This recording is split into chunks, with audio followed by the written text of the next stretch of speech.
Greetings, it's Alex Scher for the Shelburne Freelancer. I'm here with Professor Bruce Beach in Hornings Mills. You may know him as a grand architect of the ARK II, situated here in Hornings Mills. And I would like just to have a little brief conversation with the man. Good morning. Good morning. If I could ask you to please speak a little bit about your work history as a younger man in the United States. Well, I had several careers, but predominantly I was in the military for numbers of years. I received the honorable discharge. I worked for the Western Electric Company as an electrical engineer, and I became a general contractor, under which I built 20-some nuclear fallout shelters, and I taught at colleges, predominantly black colleges in the United States, before moving to Canada. And you did teach in Canada as well, I understand, in some of the Northern Ontario communities? That is correct. I taught in Sault Ste. Marie and Kirkland Lake and as far north as Kapuskasing. Brave man. And what did you teach? In Canada, I taught predominantly computer science, and but sometimes other things like statistics and such subjects. So it's safe to say that you're probably most well known for the ARK II, and people have a lot of misconceptions about what its purpose is. Would you mind just giving a brief explanation of the why and how it's not such a crazy idea? Okay, the ARK II, the primary purpose for it is to preserve and make available after a world nuclear holocaust the universal model for the Universal Language Institute, which sits in the center of the facility, and a time capsule. And this was model won first prize for architecture for Canada in 1989. The land there is a very special land that we obtained for that purpose. And so that's the primary purpose of ARK II. The secondary purpose for ARK II is as an underground orphanage for children that would survive in this area here, so that they would be protected from the radiation and so forth. And the third purpose of ARK II is to be as a distribution center for food for refugees and all in the area. That doesn't sound as spooky as a lot of the negative reporting would suggest.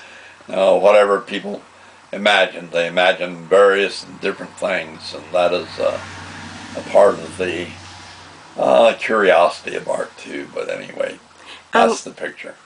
What people might not know about you is that you're also a published author. Would you mind telling us a little bit of the title of the books? And right now I'm writing a new book about Newton.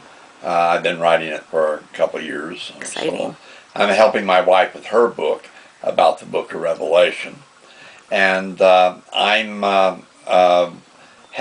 the primary book that people are reading at the moment is Society After Doomsday, and that explains how to reconstruct society afterwards. And another book called Triad, which is about social organization also. And but most of my books that I've written in the past have been in the field of computer science. interesting. I've noticed during our conversations previous to this video interview that you have a keen sense of political awareness.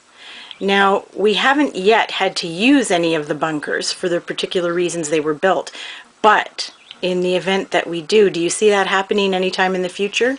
I'm anticipating it's going to happen in the next coming months, not years. It's just going to be a matter of months in my paradigm. And the thing that will precipitate it will be action on what's called the zero line between Pakistan and India.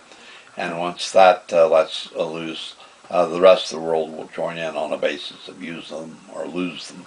And all the major nuclear powers in the world have changed their stance on first use. Before they'd all said, we will not be the first to use, but now they've changed their position to preemptive use. And you think we'll notice the first sign that something's wrong? What is society going to notice first? They'll probably get up in the morning and find out that electricity's off. Right. Pretty scary idea. Yeah. And what about use for technology? What about that? If that's gone, how do you see society coping?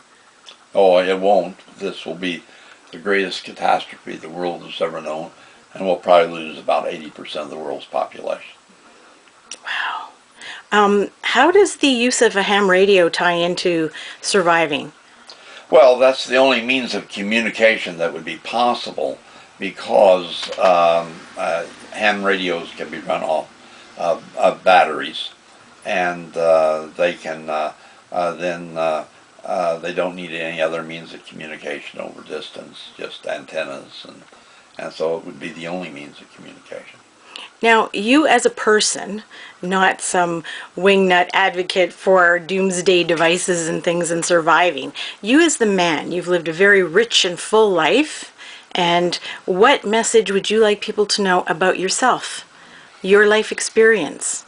Oh, well, I'm not concerned that they know anything about myself, but the thing that I would like everybody to know is that after such an event, that they must organize themselves, and they must cooperate with one another and have an attitude towards one another entirely different from what they have today.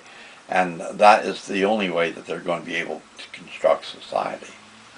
Do you suppose that in the old days, let's say, survival knowledge was passed on? People did preserving, they had cold storage in their basement, they had food. Is it fair to say that farmers were almost the first preppers?